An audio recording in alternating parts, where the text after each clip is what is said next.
Okay, let's get started. Today we're going to talk about inheritance, lecture 4, extending classes. And it's actually quite easy. I've got some examples. I've already got it set up, so hopefully I'll be able to transition from the PowerPoint to the examples without any problems. Show you how to download them, show you how to run them, and show you how to extend classes. So inheritance or extending classes is the concept of building a hierarchy. So inheritance, you can create a new class that can build on existing class functionality, and this is called inheritance, when one class makes another class makes another class. And in Java we have a single line inheritance. One class can only extend one class. We have a concept of interfaces, however, that give us multiple inheritance in a kind of a weird way, but it isn't really extending. So when we say one class extends another class, we can't string it and say, this new class extends all these 5 other classes. No, it's one to one to one to one in sort of a backward chaining kind of fashion. So the way through inheritance, we're going to reuse the existing classes methods and fields, and we're going to add new methods and fields to adapt to the new situation, which is why they call inheritance specialization. So we have a base class, let's call it a person. And we create an employee class that extends the base class. We create what's called a specialization of that class, which is nothing more than a person with some other qualities to make it into an employee. And then we can make different types of employees. We can have staff, we can have faculty, we can have intern. And then we can specialize further. So we're looking at subclasses and superclasses. So we can have a subclass or a superclass. A subclass and a superclass have an is-a relationship. So an object of a subclass is an object of the superclass. Super's above, sub's below. So we subclass, and the new subclass can also be a superclass if we subclass it again. So we have the sub is below, super's above. So we can kind of think of it that way. I think it's kind of upside down, really. I think the sub should be the super, but depends on how you visualize it, but you don't really have to visualize it. All you have to do is program it. So here's a sample. And this is public class person. And public class person has a private string name. And it has a default constructor that doesn't take on any parameters. That's going to set the name is equal to no name yet. And then we have another constructor that takes on the name. So string initial name, and then it says this dot name is equal to the initial name. So this should hopefully look familiar to you at this point. And we can get a get name, a set name. We can have all sorts of different other methods that we can run. Get name is going to return the name. Set name is going to set the name to the new name. So person only has a name. It doesn't really have very much to it. So it's about a basic class. You could put an age on there too. All people have ages and names, so, or birth date or something. You could definitely add to that, make it a little bit more complicated if you wanted to. And then we have the subclass that we're going to create from the superclass. And the subclass is going to be a student. So now we have public class student, and here's where all of our inheritance comes from. The word extends, so extends person. And you have to spell person with a capital P because this is a capital P. And hopefully you're using a capital S for this new class that you're creating, as we remember. So, and it's public. This one's public, this one's public. We're making public classes right now. So public class student extends person. That's what's creating all of the inheritance. If you leave the extends person out, we have no inheritance. So, and notice we've got private integer student number. So the student number, well, we don't have name in here. We just have student number. So we get name from here. So in our public student, we have the new word, the super. Super says go back and run the constructor of person. And you might want to call it like super back, if you want to think of it that way. But it's super mean, go back up to the super class. Maybe you can think of super as super class. And run the constructor. So super explicitly says, go through and run the constructor. And then we're also going to set the student name to 0. Because out here we have name is no name yet. And so why repeat this? Well, we can use super to go back. If we put super and then some parameters in here, we could run one of the other constructors. We can run this one. If we have a constructor here, and here's the example here actually, or another constructor that we've created. says public student initial name and student ID. So we can create an instance of a student, give it a name and an ID when we create the instance. And here we're supering to the initial name. So we're sending the initial name back to this constructor that has the initial name on it. Notice we didn't put the student ID in here. We don't have to. This is what's called overloading, not overwriting. So overloading takes and creates a new constructor that adds to the previous constructor, keeping in mind that both constructors are going to fire, or they're going to execute. And the supers used to explicitly say we want to run this constructor that takes the name here. This one we're going to run the regular one. You could leave it out, it's still going to run, but it's a little bit more proper to put it in there, because then you can know, well, we're going back, we're setting the name from the super class and not the subclass. It's basically just telling us we're going backwards. And here we have a super initial name, so that we can run this one. It says this.name is equal to initial name, whatever it is we put in on the command line. This get student number is new. The set student number is new. We still have, because every person who is a student is also a person, we still have, so now we have 1, 2, 3, 4 methods instead of 2. So we get everything this class has, plus whatever we add to this subclass. And then we basically get the combination of both in one. We can treat this object that we're creating as a student, or we can create it as a person. No problem. It's both, actually. So we have multiple identities going on, essentially. But hopefully the objects aren't going to be talking to themselves. They're just going to be thinking that they're multiple people, which they are, actually. So every class is an extended inherited class. Even the base class you created person is coming from object. So we can always go back and treat every class like an object. We can pass objects to functions, and they can meet the required type, because everybody is an object. And so whether or not it's declared to be one, it doesn't really matter. It's still inherited from object.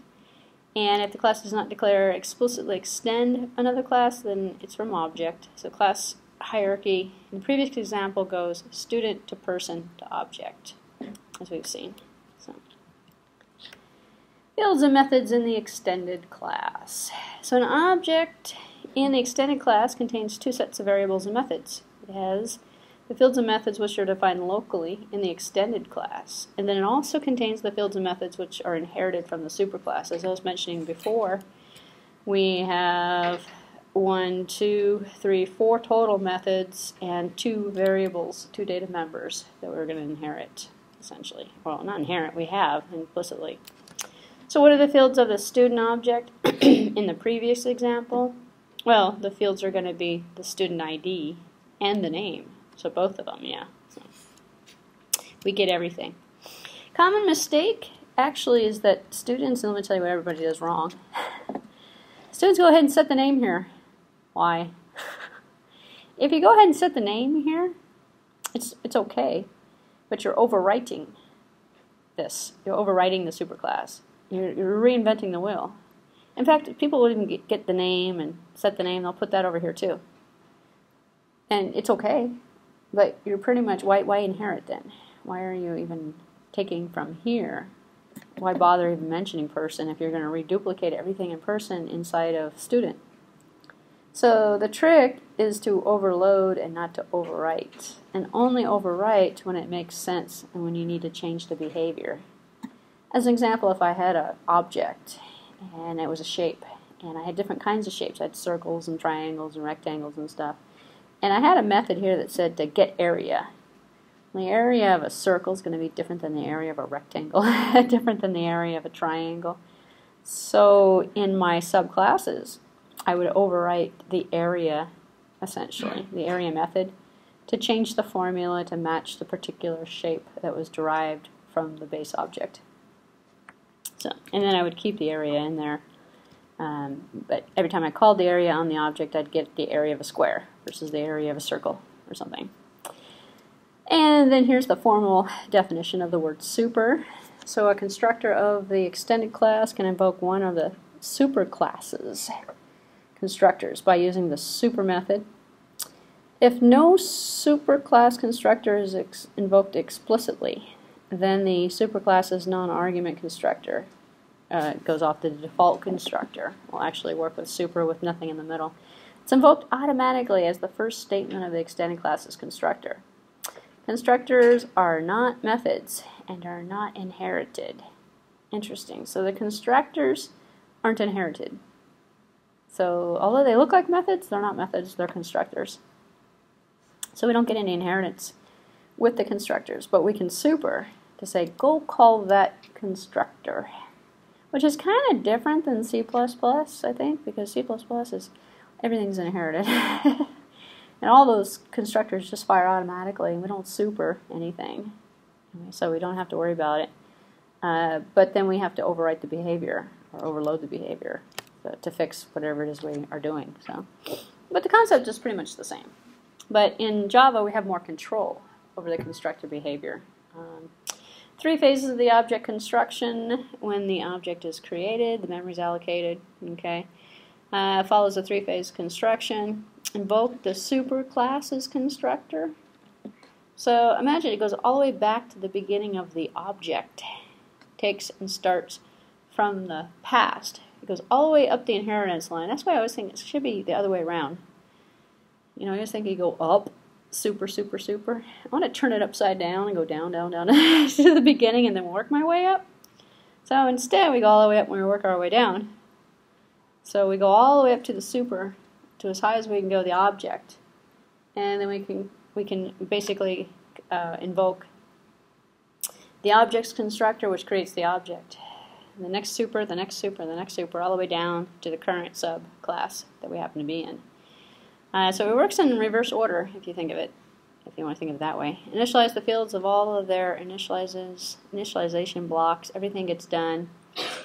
Execute the body of the constructor, and then the object is created. So we invoke the superclass's constructor. It's executed using the same 3 constructor, same 3-phase constructor execution. And this process is executed recursively until the object class is actually reached. So, to illustrate the constructor's order, here we go. We have class X is protected integer XOR, which is equal to 1. And then we have protected integer which or. And then over here we have protected integer y or, which is equal to 2. So we have an X and we have a Y class. And y is extending x, so y's got x and y in it together.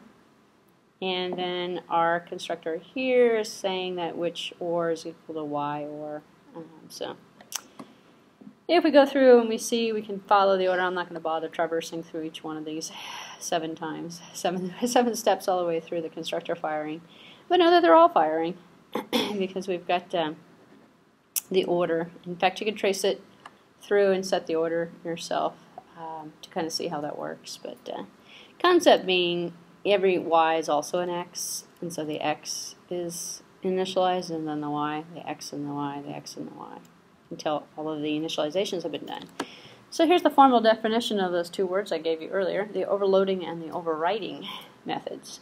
In theory, we should overload as much as possible so we can reuse the previous methods and the previous data without having to reinvent it. Overloading is good. It provides more than one method with the same name with different number of parameters. Overloading an inherited method means simply adding new methods with the same name and different signature. As an example, those constructors, adding new constructors that are taking on different number of parameters. We can have a set info method as an example, where we would go back and set the name from person, but then from student set the student ID, and then have a different number of parameters than the previous. So anytime we use the same name for a method, and we change the parameter list, which is the signature, they call it the signature, when it has the same name, the same parameters. If the signatures match, we're overwriting it. If the signatures don't match, we're overloading it. Which means we're going to use both methods. The first method's going to work, and then the second method is going to work, and then it's going to take and assign. So you don't want to, if you're going to overload, you don't duplicate work. You just set the name here, set the ID here. So you've got both of them working together. Or you can override it. In the case of which I gave you earlier with the area, you would basically rewrite it. So because you can't really use the area of a circle for a square or something, or the area of an object or something as a basic area.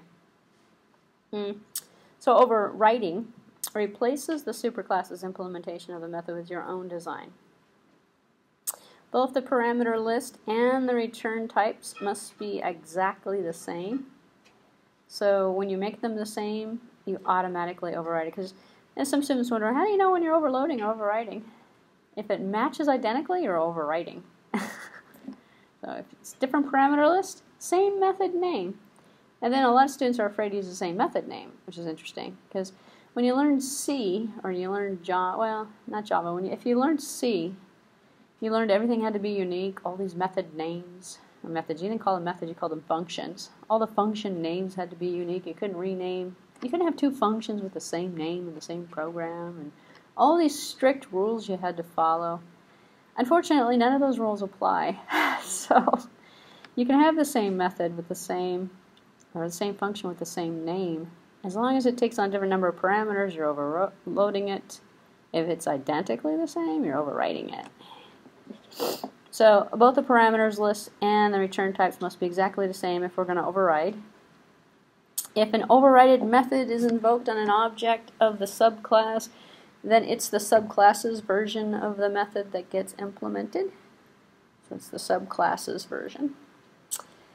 And an overrided method can have different access specifiers. That's the public, private, protected, from its superclass's version, but only wider accessibility is allowed.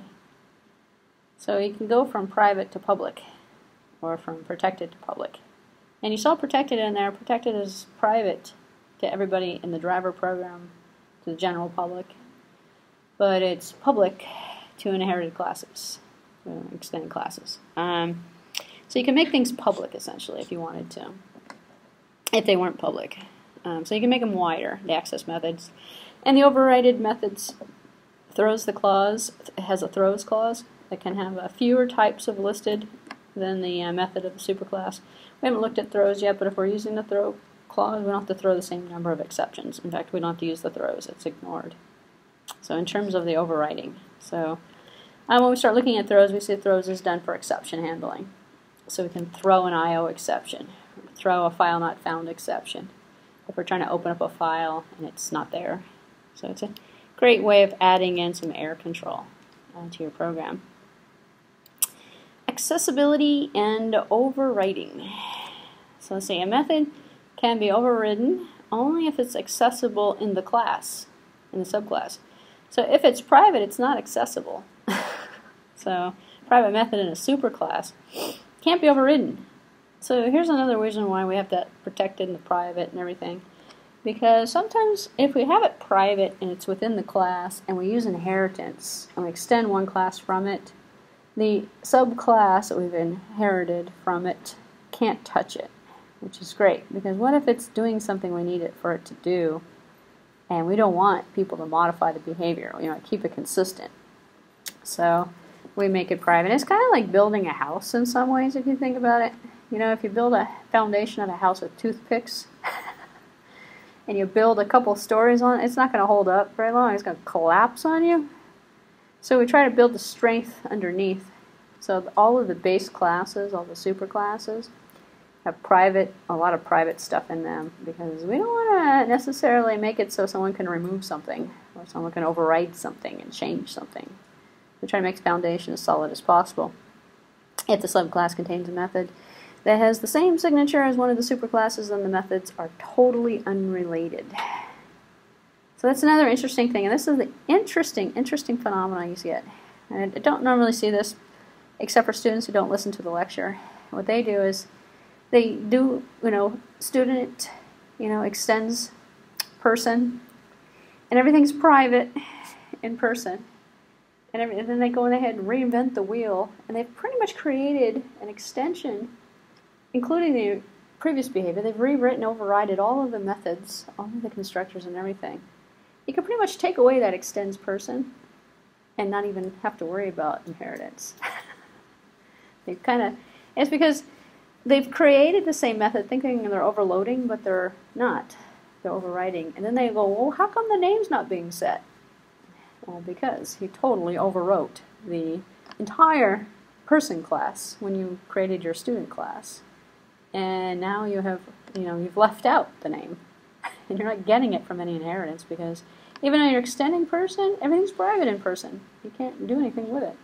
So, and then people wonder, well, then should everything be public? When in doubt, make it protected. Protected is pretty easy. I mean, it's pretty. It saves you from overwriting everything accidentally, and then it also protects the public. The package. So at the package level, I think I talked about packages already. Methods in a superclass in a package can be overridden in a subclass in the same package as the superclass. If it's in a different package, you're not overwriting it. You're adding. You're creating a new one, actually. So package depends upon the package if it's in the same package, which is why you're going to create a project. You're going to put it all in the same package, hopefully. If you use different packages, you don't have any control over the overriding. So, in fact, you're not overriding. You're reinventing the wheel. And we have protected methods are always will be protected. So, not as simple as it seems. Not as that. I think it's not as simple. I think there's an extra that in there. Oh well. Trying to read the slide. Here's a sample class. What do we have here? We have package PI, package P2, two different packages. We're going to create two different implementations essentially of the same class. Public class base, public class concrete, extends base, and we have a bunch of methods that are public here, and they're public protected. Okay, we have some private method here. If we run the output, we see that we have overridden. We haven't overridden. We have overloaded the method. And because they're in two separate packages, this is to illustrate the point about the packages. Because they're in two separate packages, we actually get two separate classes. It doesn't overwrite. It supplements, adds it to the new package, essentially. Which is why you're going to want to use the same package. You're not going to want to switch packages, unless your goal is to keep it separate. So here we have import. We're going to import package 2 concrete 1 inside of package 1. So package 2, excuse me. If we're going to import it in, then we get different output, essentially, because we've overridden it instead of, overrode it instead of overloading it, or supplementing it, I should say. Okie dokie. Hiding fields. What do we want to hide? Yes? So overriding only works in the subclasses, right? Not in the main class. If there's nothing to override in the main class. Are you talking about the base class or the super class?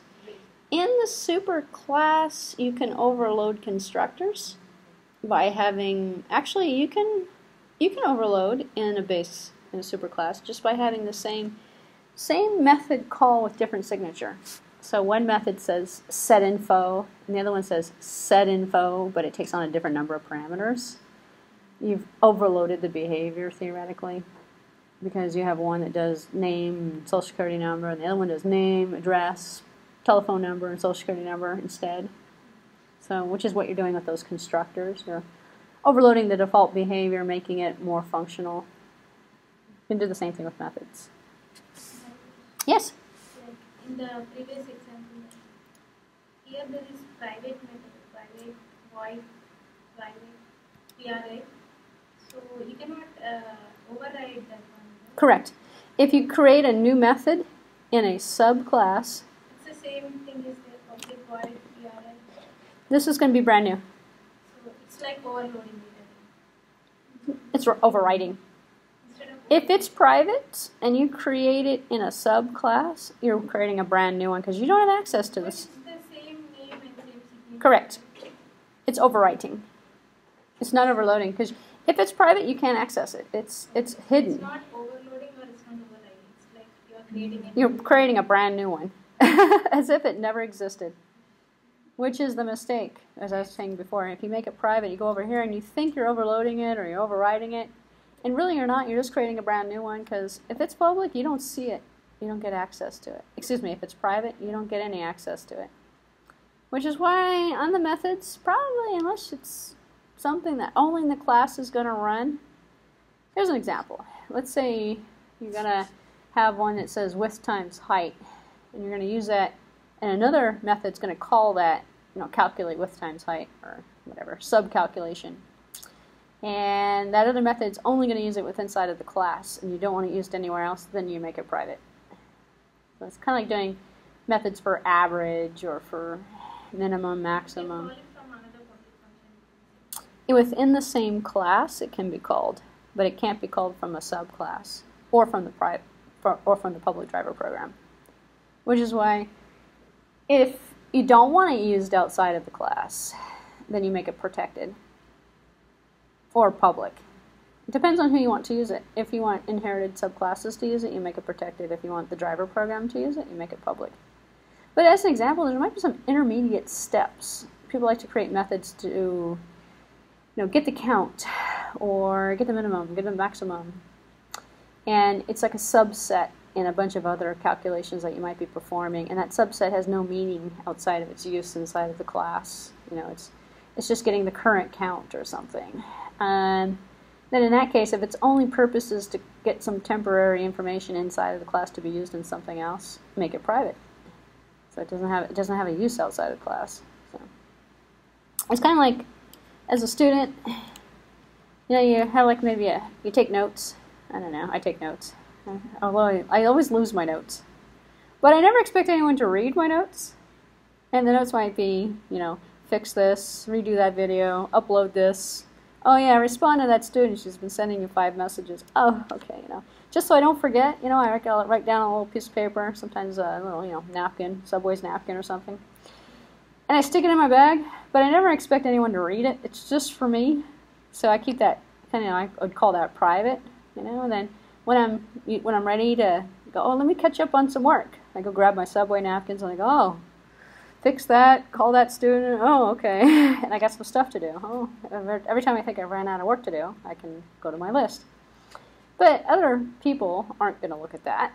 It's not going to be used for anything, so that would be like a private thing. If I were a class, I wouldn't expose that to any class that inherited from me, or I wouldn't expose that to the public, probably. Although you guys are more than welcome to see it. I can pull it. I don't have any. Actually, I have one from yesterday, but I don't have any other notes right now. I'm pretty much caught up, so I don't have to worry about that. So. Well, we all do it. It's called list makers. If you're a list maker, you do it. In the old days, I used to have a notebook. I got sloppy. The problem was the notebook was stressful. I'd write all this stuff down, make a list in the notebook. This is another tangent.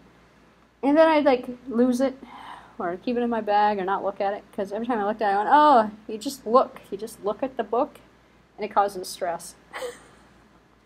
So I decided, okay, no more notebook, no more list. Too stressful. Now I just forget things. All right, hiding fields. That's kind of like people that wear watches all the time. I had to remove my watch. Can't wear a watch. Because if you wear, I would constantly check the time. Oh, you're late. Oh, so-and-so's late. I'm early. It's like, there's too many details in life to get worried about. All right, back to programming. Hiding fields. Hiding fields. Fields cannot be overridden. They can only be hidden. Well, that's what private's doing. It's hiding it. If the field is declared in a subclass and it has the same name as the one in the superclass, we decided we're going to create a name in the students, and it's the same name as the name in the person, same word that we're using for the variable.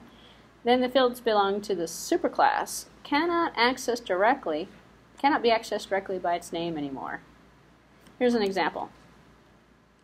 If I were to come back here and say, I'm brand new, I don't know what I'm doing, I want to use name out here, and I put private string name over here. Let's say this was, actually that's good, actually. Doesn't matter if it's private or public. And I added it over here.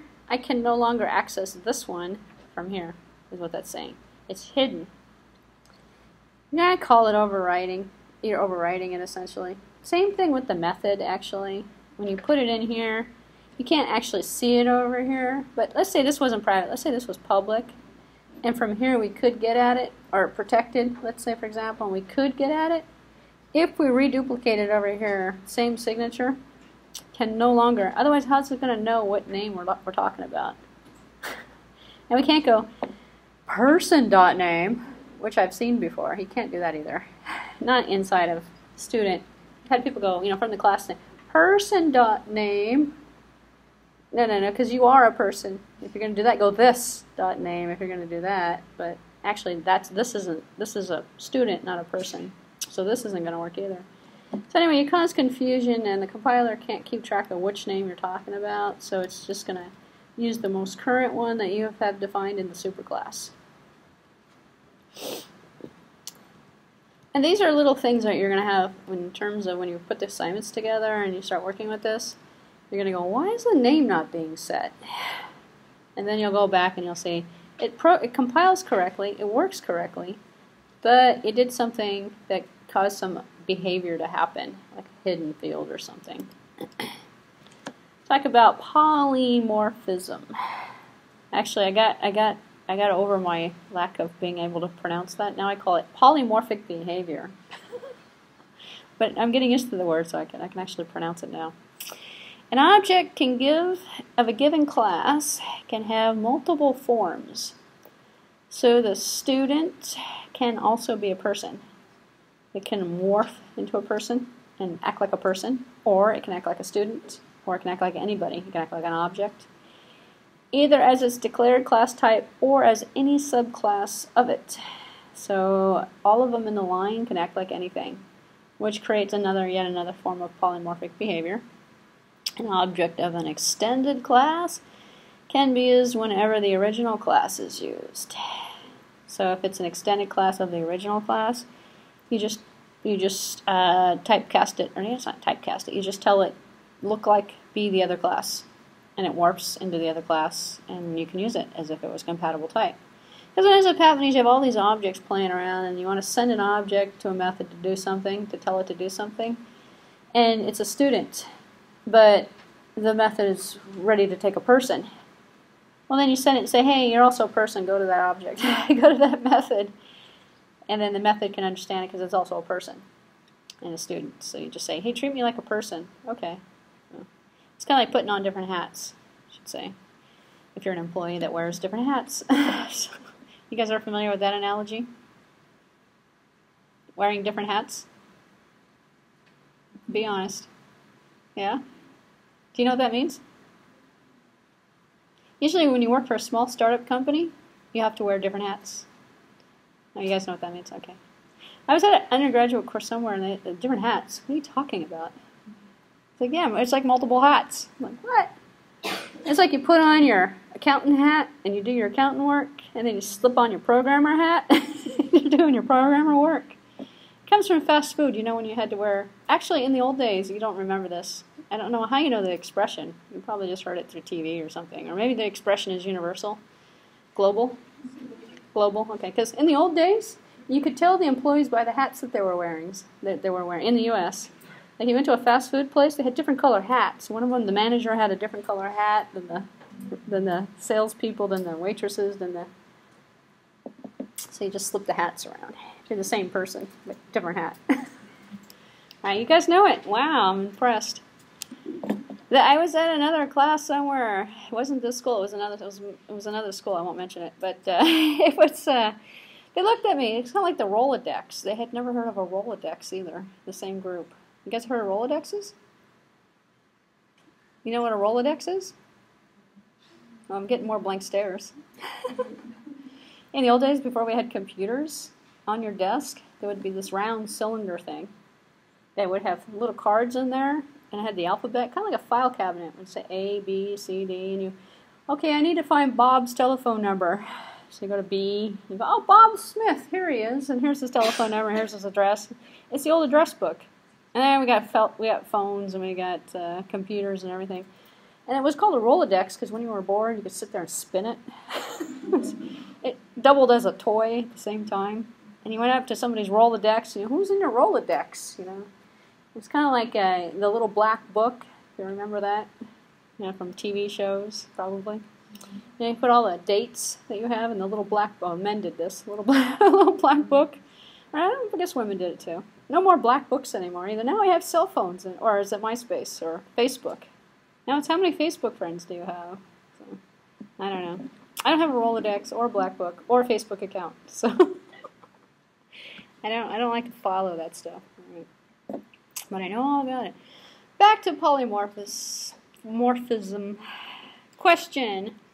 Given the fact that the object actual class type may be different from its declared type, then when a method accesses an object's member, which gets redefined in the subclass, then which member of the method which member does the method refer to, wherever it finds it, in the subclass or the superclass.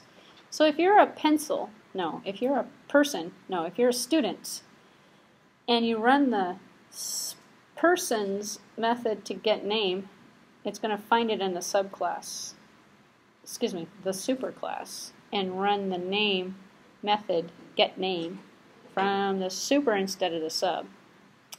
So when you invoke the method through an object reference, the actual class of the object decides which implementation it's actually going to use by how it finds it.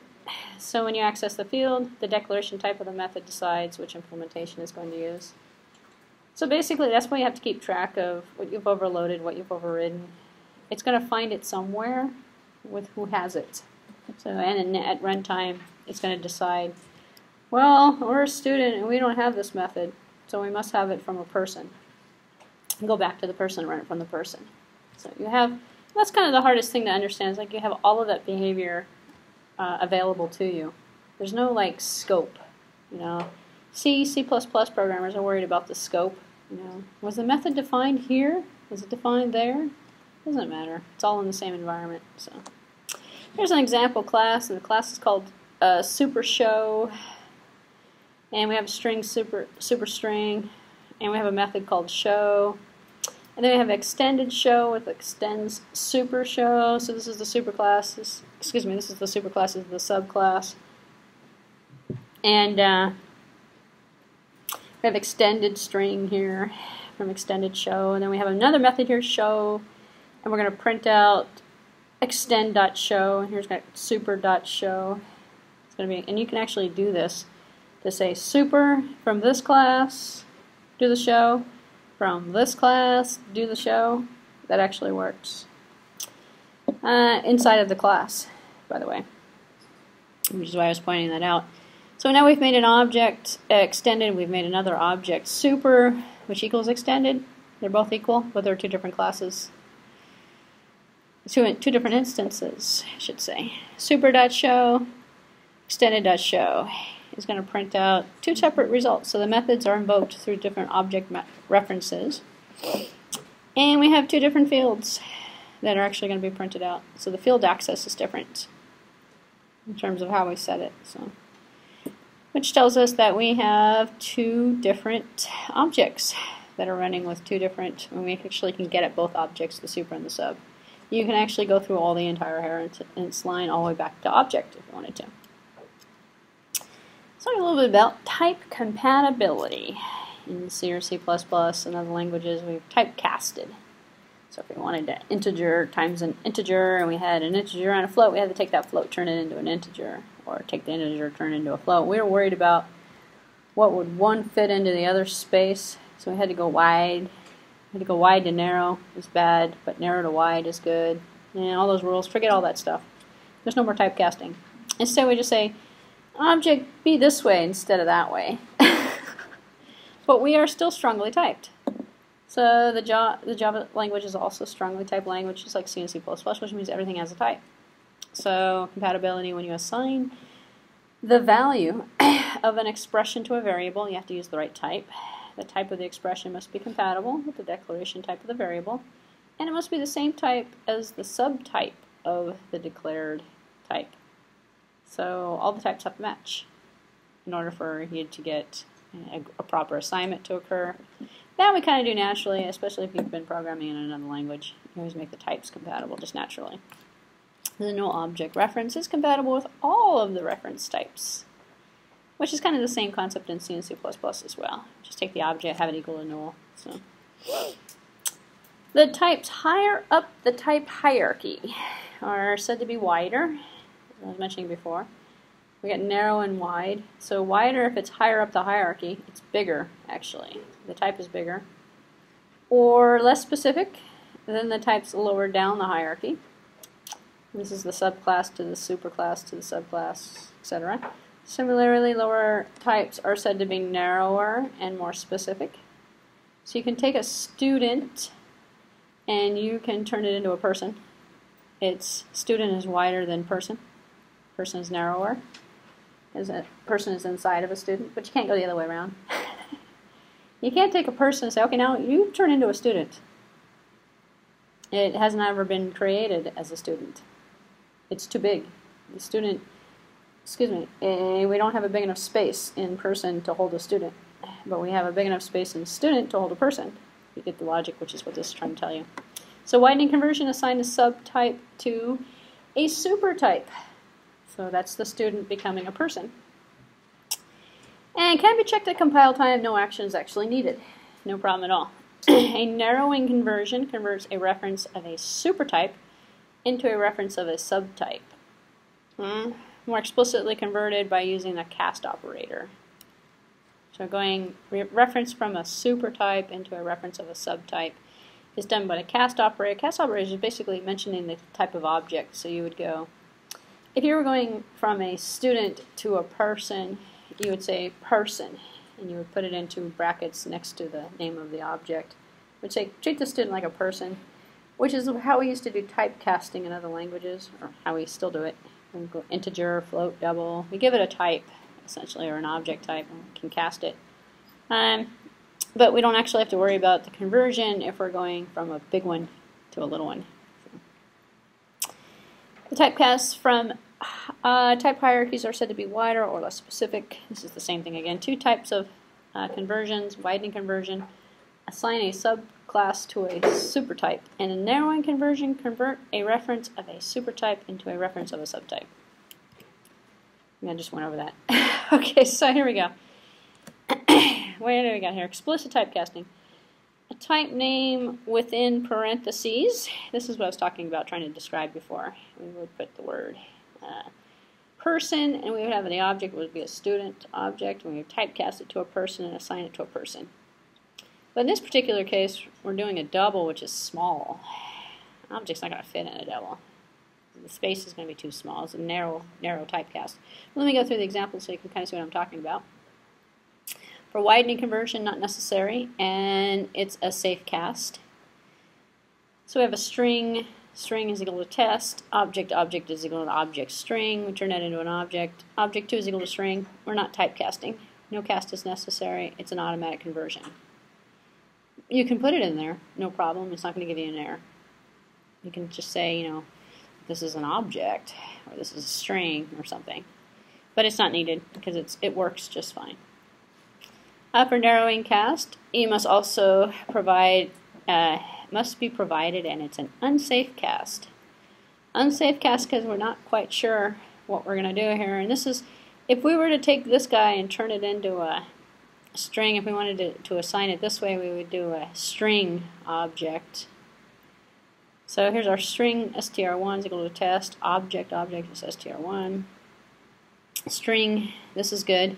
String 2, typecasted as a string, this object. Fits, no problem. This one's no problem, double number. The object now is a string, we're going to turn it into a double, not going to fit. We've narrowed it, we're going to lose precision. It's okay, and in order for, we can't leave out the cast. And if we do that, we're probably going to get an error. So if the compiler can tell the narrowing cast is incorrect, then the compiler error is going to occur. If it can't tell, no error. It's unpredictable, actually, what kind of behavior might actually come out of that. Sometimes it might work. Sometimes it may not be a problem, especially if the string has only one character, maybe, and it can be converted. It's like taking in C++, taking taking a 1.0 as a double, 1.00, turning it into an integer, 1. It's safe. But what if we had 1.95? We're going to lose something if we turn that into an integer. If the compiler can tell, it will definitely give you an error message. If the compiler can't tell, then at runtime you'll see the error message when the cast is actually performed. And when it does a check, then you have the class cast exception will be thrown. And you'll see Java : class cast exception line something or other. And it'll say runtime error. So we have runtime and we also have compile time type checking. So we have both of them actually because Java is a dynamically allocated, dynamically referenced language. In C, C++, everything's static. We know the difference between static and dynamic. Whether something is allocated at runtime versus allocated at compile time. Java is actually both. It does some compile time static type checking, where if it can find it, great, it'll tell you and pull up an error. But most of it, 99% of it's done at runtime, which is dynamic, which means when it's needed, it's allocated, and when it's allocated, it runs. And then we have runtime errors that come out of it. More so than, we don't have any way of checking runtime errors on a C++ program. Because we're running in a Windows environment, usually, or Linux environment, we're just going to get an error message. It's usually an operating system error message that comes up that says out of memory, or divide by 0, or one of these weird messages that comes up. In Java, because we're running in a JVM, we're running on our own operating system that supports runtime error checking. So we have a higher level of runtime control, you might say, with a JVM. Here's an example of a student, and it is subclass of a person. So here's our public class type test, and we're going to create an array of people, and we're going to call it P, and it's going to be equal to new 10 persons. And now we're going to run through this loop, and we're going to assign students to 5 of them, and then half of them are going to be persons. So half the people in the array are students, half of them are persons. And then out here in main, actually, instead of, this is really bad because we're using a block initialization, but it's okay. Out here in main, don't look at, this is really poor practice for programming. So it's a really bad example to use, but just look essentially at the main, where we have person01 is going to be this, or typecasting person, which is supposed to be a student, but we're going to say it's a person. And person object number 2 is this person, person, person. And then this is going to give us an error because we're taking a student, we're trying to put them into a person. No, we're trying to make it, yeah, actually that's what we're doing. We're taking a big one and we're trying to stick it in a little one object. So we're going downward. We're narrowing instead of widening. Just think of it that way. And then we'll end up with a class cast exception person on type. And line 20, it comes up and says, wait a minute, incompatible types. Found a person, required a student. Because we have a student object, and we've got a person that we're supposed to give to a student. So, incompatible type person, student, that's where we're trying to do it. Can't resolve symbol. Get student number. Well, we can't get a student number on a person. So we can't actually run methods. If we're a person and we haven't created any students, we can't run student methods on the person. Especially if we casted the student into a person, it's a person. Now we got to type it back to a student in order to run methods as a student. So. And you'll figure this out, and the only way to learn it is to have problems. You'll figure this out as you're programming, essentially. And here's a type testing you can do. You can give this instance of operator. And the instance of operator is going to say, is this object an instance of string? True or false? If it is, then it's compatible. If it's not, then it's not compatible. So we can tell who's, let's say we've created people, and we have some of the people are students, some of the people are employees. We can say, are you an employee or are you a student? To all of the people, all of the persons, and figure out which ones they are. If we're treating them, if they're also something else, we can, are you an instance of person? Are you an instance of student? Are you an instance of employee? Which helps when you're trying to figure out who's who. Sort out all your objects. Which, Yes. like in the previous example, yeah, in that one, like, how did we declare that object as static? If you remember, a couple lectures ago when I was talking about constructors, I said if you didn't want to use a constructor, you could use what's called a block initialization. Yeah, I'm not talking Oh. about the block, I'm talking about the static person object. Oh, where do we got that? The first line. Oh, why do we want to do it at class level? So we can say why we did that way. I don't know. We didn't have to do a static on that. So it's public static, and you are Yeah. an array of that person object. Yeah. We didn't have to use a static example here, actually. The only reason why we had this is we're getting it at the test program. Hold on one second. We are getting it at person. Instead of making objects of it, we're using it at the class level. So if you say something is static, you can access it from a class level instead of an instance level, which is what the keyword static would. And because this is static, we had to actually make this block, initialization block, static. Which says we can run this block when we create an instance, we're going to create it at a class level instead of an instance level. So we are not using this test.p, like, we are directly using p. Yeah, so it didn't have to be static. We're creating an object of person object. So it's a subclass of person. Where's person? We don't actually have person out here. Don't worry about the static part of it. Ignore that part completely. In fact, this is a really bad example for many different reasons outside of that. I mean, this is really poor. To do a static initialization block is really bad to begin with. That's the part I don't like. The fact that it's introducing a static variable in here that's done at the class level when we're not even using it at the class level is another really bad example as well. Ignore the example. It's not what I would call the model example. It's confusing.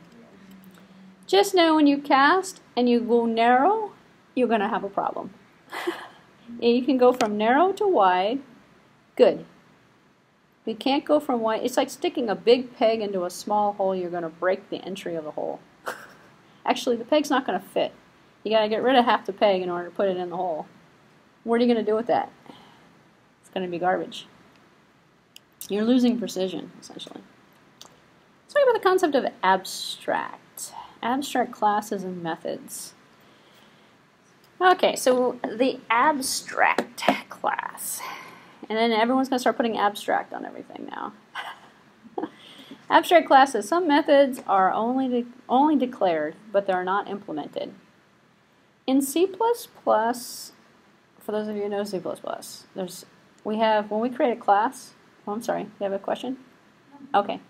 We have a .h file, which is a specification file, and then we got a .c++ file, which is the implementation file.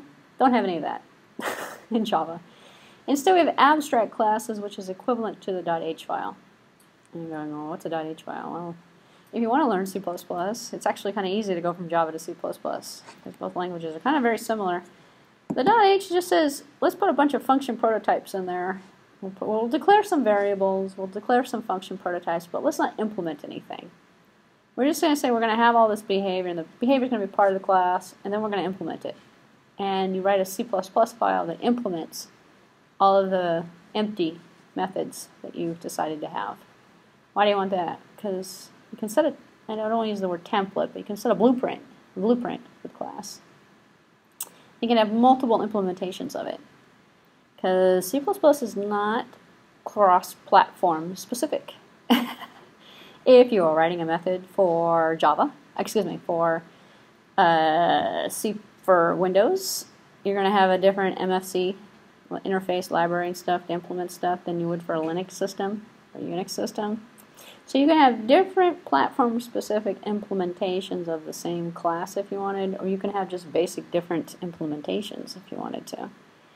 Same concept, but different reason. In Java, the abstract class says we want these methods. Well, we're not going to implement them. Instead, we're going to implement them later. So if you have one abstract method, and abstract basically just means empty. It's just not completed. It's just a prototype. And you have one of those in a class, the entire class has to be declared as abstract. So we have some methods are only declared, but there's no concrete implementation that's provided. They need to be implemented by the class that's extending them. And you're probably wondering, why in the world do we want to do this? Let's say we have public class person, abstract class person. We have protected string name. Okay, we have public abstract string get description. Okay. And we're going extends. This is our abstract class. We have nothing in here. We have a class student that extends person. Same example as we've been looking at before, but we stripped out person. We just gave it a name string, a string for the name. But we didn't bother implementing anything. If it's nothing is implemented, and this is what would be called in C or C++ as a function prototype. It's a method prototype in Java, or it's an abstract method prototype. And the method is get description, and its type is string. It's public, but it's abstract because it's not implemented. It's just prototyped instead. So out here in students, we're extending person. This is our abstract class person. And in here, we're required to implement get description. If we don't, we get an error message because we haven't implemented something we extended. And you're wondering, why in the world would we want to do that? If you're creating a person and the only thing you've got in person is the name, and you know you're going to use this for inheritance, why bother implementing the entire class? When all the implementation, here's the other example. If you take and you extend a class from a class and you override all the behavior, it's no sense in even creating that superclass to begin with, because you just overrode everything. This is the opposite thinking. Okay, I know you're going to override everything. I know you're going to implement it specific. So why bother implementing it to begin with? So it's the opposite kind of thinking, saying, let's just start out abstractly and say, hey, we got a person, and our person's got a name. That's about it. You can, if you're going to use person, you can implement everything for your own way.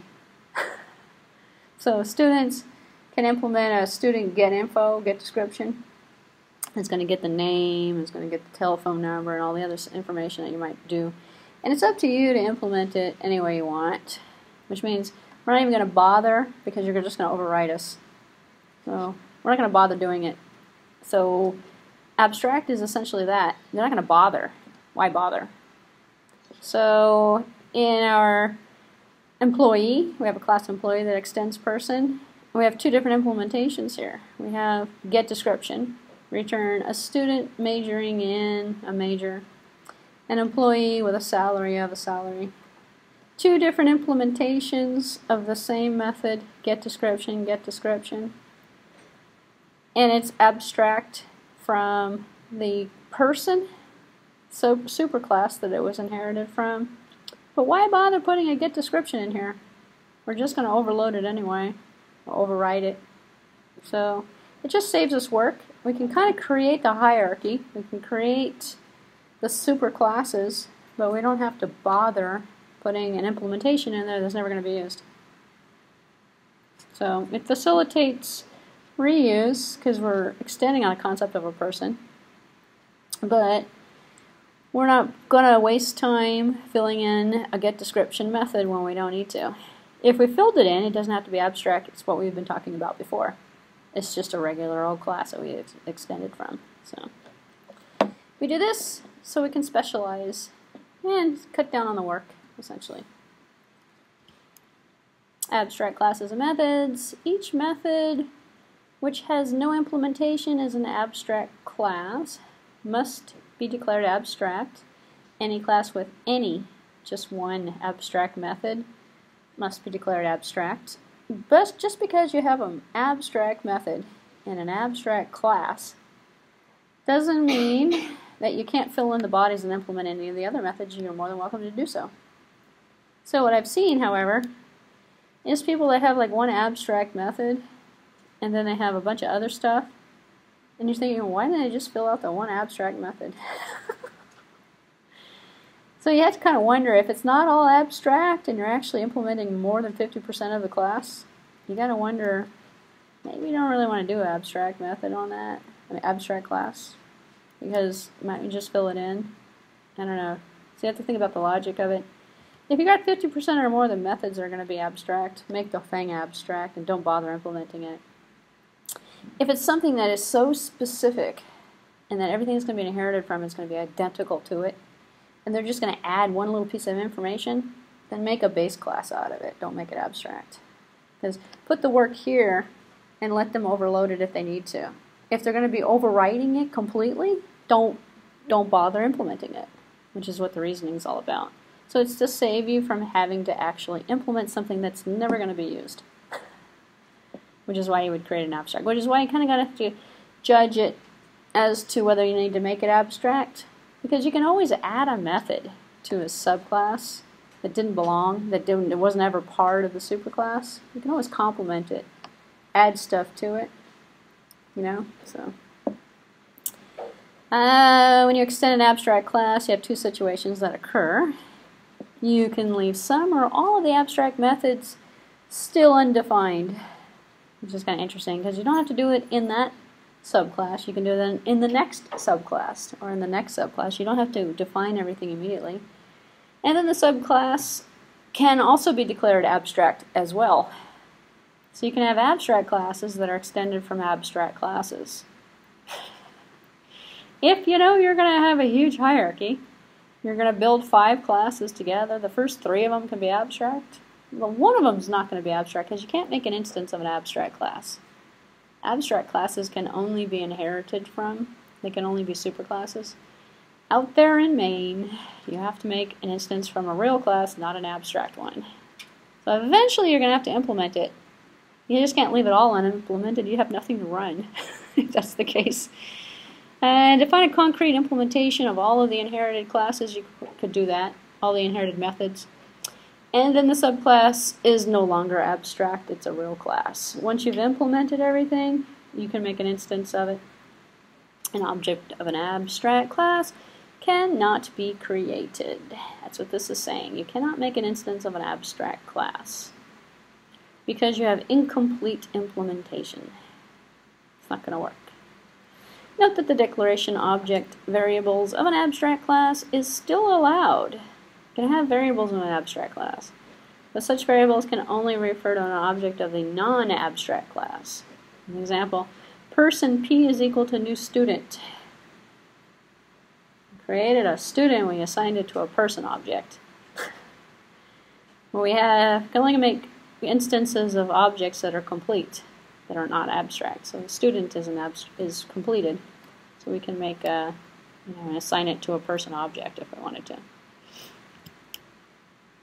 Protected members, a little note on this, to allow subclass methods to access a superclass's field, define it as protected, but be cautious, because if you make it all protected, you could theoretically violate the private rules. You could make it so that you're not protecting anything, even though it's all protected. And making methods protected makes more sense if the subclass can be trusted to use the method correctly, but other classes can't be trusted. So, what protected actually means, precisely protected members, is accessible within the class itself with code in the same package. So within the same package, also visible. And it can also be accessed from classes through object references that are at least the same type of that class. So object references of classes that are subtyped from that class, which is kind of dangerous if you think about it, because it's not public, but it's still accessible like as if it was public from object references. And references of the class type of one of its subtypes. So we have a class employee. I hate these examples. Protected date, hire date. Manager extends employee. We have protected hire date. And we have a print hire date. system out, hire date plus, oh, we got the hire date here, hire date, toString. It's okay, the class is a manager, and manager, which extends employee, and the object reference type is also manager. It's out here in public, print hire date. We can actually access it. And it's wrong when the class manager, but the object reference is an employee, which is a subtype of manager. So employee, but you can't do it here, but you can do it here. So again, a bad example, really. So don't worry about the example. The ultimate subclass, the object, a little note on this before I conclude with the inheritance. I'll show you some examples in a few minutes. We're still good on time. The object class is the ultimate ancestor, as we know. This is the beginning of everything. Every class in Java extends object without mention. So the utility methods for object, well, we can see if two objects are equals. We can run these methods on the objects of anything. So we create a person, we create an employee. We can run these methods because they're all objects. So equals returns whether two objects are of the same value. Got that. Hash code, you're going to need this actually for the second programming assignment. You have to see if one equals something, or if one object is an instance of another object. And I'll go, have I gone through the second assignment yet? I think I'll go through it next time, actually. I'll go through some other examples. And then we'll rehash and go through a partial implementation of assignment number 2 next time. So you can kind of get a feel for that. But it's really a two class kind of lecture thing. Because the assignment number 2 is kind of long, actually. I can do hash code, return hash code of it. Clone, you can return a clone of an object. I haven't talked about cloning yet. We'll talk about that next time. I think it's in the next lecture, actually. Get class, return their expression of the class's object. Finalize it, toString, all sorts of different methods that can be run on it. Because it's an object, we can run regular old object methods on it. Design hints for inheritance. Place common operations and fields in the superclass. If it's common, already do it, just reuse it. Try not to use protected fields because it's hard. The protected is actually violated when the object is an instance of another object. You can run it, no problem. It makes it public. Makes it protected, actually turns into public in a lot more cases than you'd think. Use inheritance to model an is-a relationship. So, person is a student is also a person, etc. Don't use inheritance unless all inherited methods make sense. Otherwise, you turn a person into a dog. Well, it's a dog and a person that has nothing in common, or a cat or something. Don't change the expected behavior when you override a method. An area should return an area and not something else. So use polymorphic behavior, not type information. So morph the object into another object and use the polymorphic behavior instead of doing a typecasting, or instead of trying to change it, just morph it into whatever. Treat it as a person if it's a student instead of trying to change it. So I have a Windows, let's see, don't save. I have this loaded if it's still here. It is still here. It fell asleep on me. But it is still here, which is good. Out here on bhacker.com, make this a little bigger so you can see it. If you go into the object-oriented programming with Java, and I still have internet access, that's good. Go to the course materials link on the bottom. Go to, whoops, don't go there. Don't go there. Inheritance example number 1. Click on that, save it to the desktop.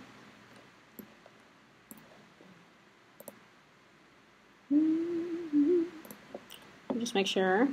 I think it's only 1 actually. Okay. Good. Close that. We don't need that anymore. Okay. Uncompressed. This is exactly what I wanted. Extract all. Now I've got a folder here. Dependent, employee, payroll. Okay, very good, very good. Okay. And here out any clips. I'm going to create a new project. And I call it inheritance 1. Finish. I know this is kind of the hacked way of doing it. There's probably a more efficient way of doing it. Who knows? And I'm going to go right click and I'm going to go imports. And I'm going to go out to the desktop. And I'm going to select that directory I just created. And I'm going to go like this and select all the files in here.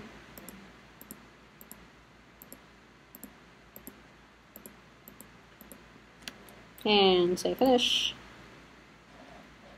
And lo and behold, I've gotten my default project created with all my files. Okay, that's a lot of work just to put it in here. But it's the only way I know how to put it in here and then actually get it to compile correctly. Not have to worry about it. So, alright, what do we got here? I'm going to say person is probably going to be a good start. Click on person. Hello. That actually looks familiar. I added to it a little bit though. Instead, I gave a first name and a last name instead of the name. I got person, where I'm going to do a set first name and a set last name. And in here, I've got a.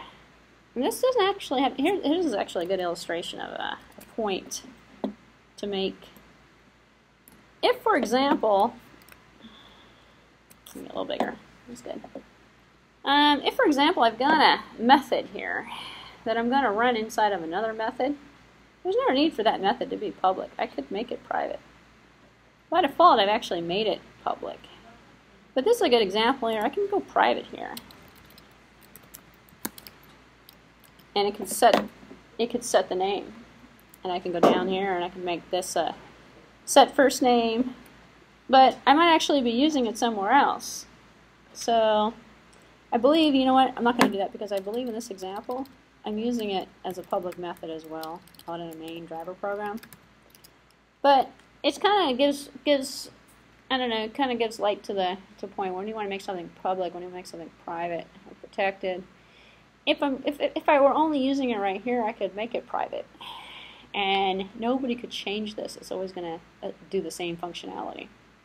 But I believe I'm sloppy, and I have actually created these so I could do it out in the main driver program. But I didn't want to, like, you know, I just decided let's just call the method. Call the method inside of the method, which kind of saves me from having to reinvent the wheel, having to do it again. But person is an abstract class. It's an abstract class called person, which means it's not implemented. It's not supposed to be implemented, which means I'm supposed to have an abstract class in here. Which I don't even think I have an abstract method in here, do I? I may not even have an abstract method in here.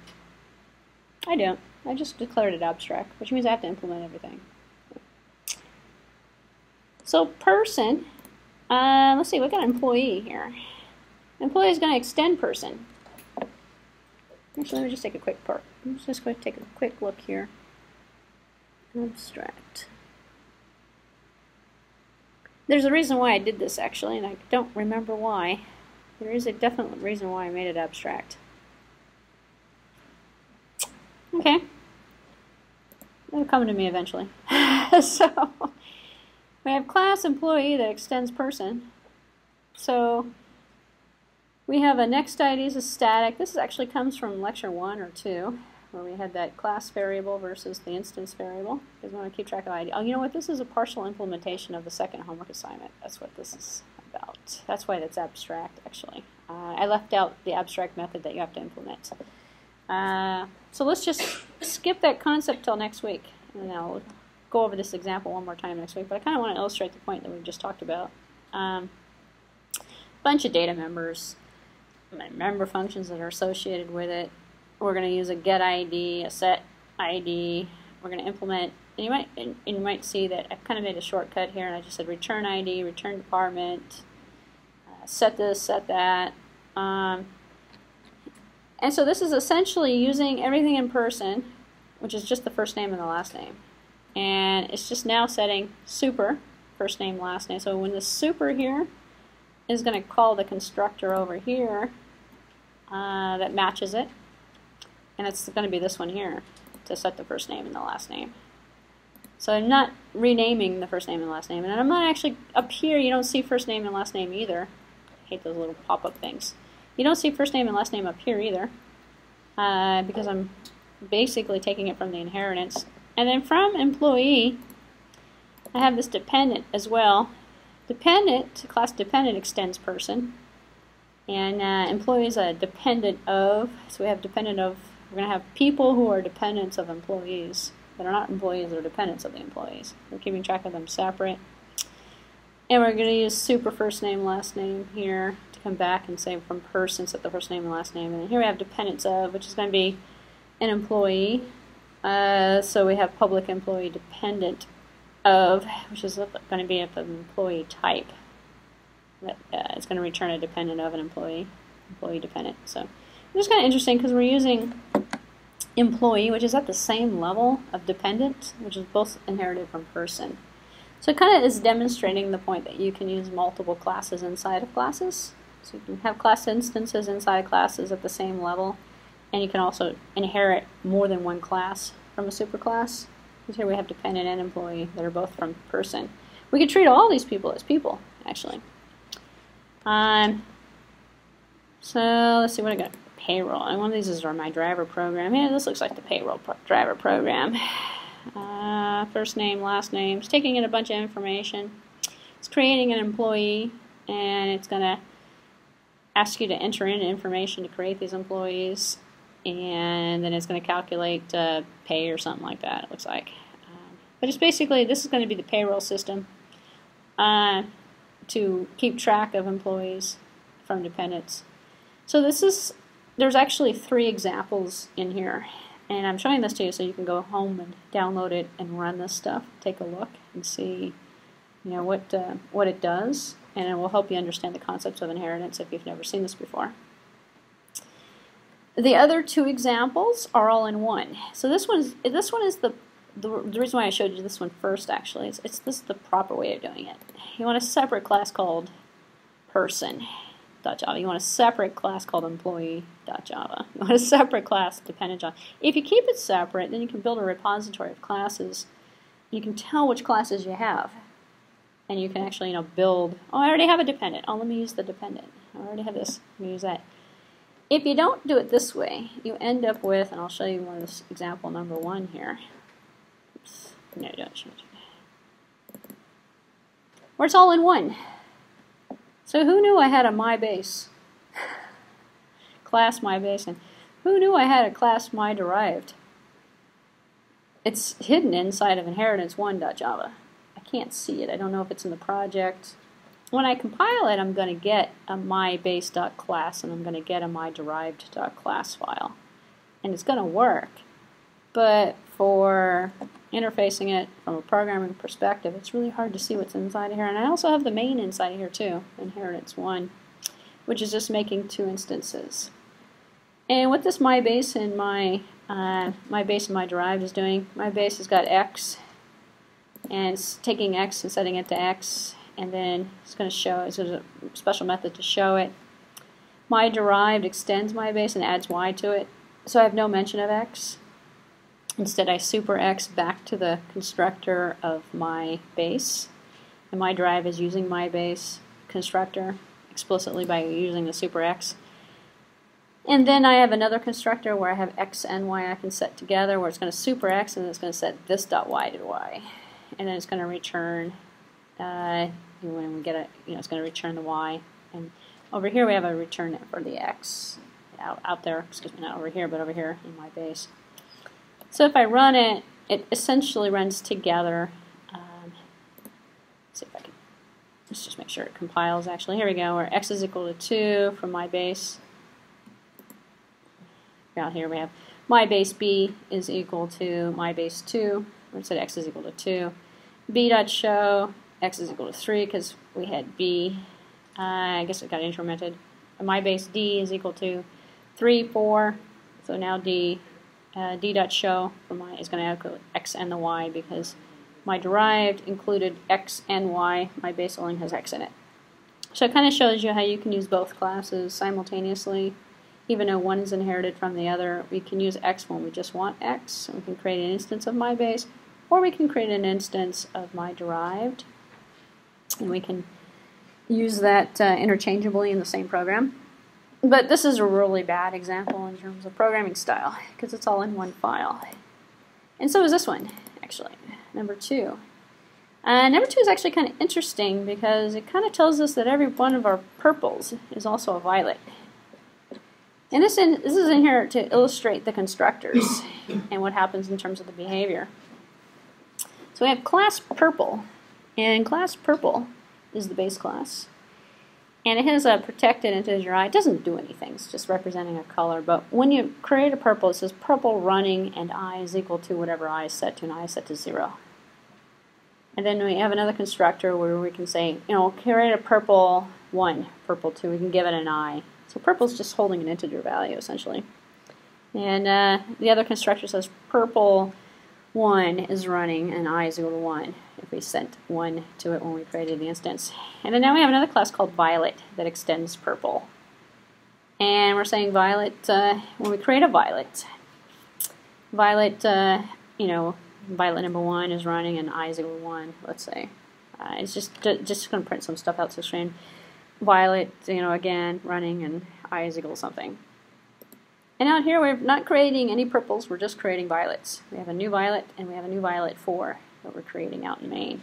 And the interesting thing is that when we create 2 instances of violet, what we get is a purple and a violet and a purple and a violet. Which kind of demonstrates the point that every violet is also purple. And that when we created our first violet, because when we go out here and look at the code, it's a little bigger so you can actually see what I'm talking about. First of all, I didn't create any purples, but violet extends purple. And when I said new violet, it first created a purple, which means it starts up at object, creates an object, and the object is purple, and then it's also violet. So it created a default, ran the default constructor for purple, and then it ran the default constructor for violet. And so we have 2 instances. It's one instance, it's one object, but it has 2 identities, which gives us our polymorphic behavior. Because we can treat this object that we created as a purple or a violet, because it's both 2 identities. And then the second one I said violet 4, and the new object here printed out 4 instead of the zeros. But because violet had the number 4, it actually ran the default constructor of purple, and because purple didn't have anything that set the I to anything, so it just ran purple, which is 0, and then violet to 4. So it changed it, set I to 4 in violet. And here's another thing that's interesting about this example as well. I created 2 instances of an object, violet, and I said new violet. I didn't assign it to a variable. I could have said, purple, or no, violet space my violet is equal to new violet, which is what we've been seeing so far. And then I could use that variable object in the program. But for the purposes of this example, I'm going to kind of show you that you can create an object without assigning it to anything. So there's 2 things that go on. When you create the object and then you assign it to a variable, that's where you get that, purple space my purple is equal to new purple. Or if you just say new purple, we've created the objects, no doubt, but we haven't assigned it to anything, which means we can't get it by a name. If I went back and said, well, which one do I want? I don't know, we haven't assigned it to any variables. I couldn't actually do anything with it at this point. So, just to demonstrate the point that the objects exist, whether you assign them to a variable or not, they still exist when you say new. So, okay, so we'll end on that note for today. And because the rest of this payroll example, I believe, is part of your second assignment, which I haven't introduced yet. So next week we'll do, someone can remind me, we'll go over assignment number 2 and more inheritance examples for next week. And we're done for this week. Okay. And more abstract classes. I think I have a few more abstract examples for you next week as well. Okay, we're done. Enjoy your lunch.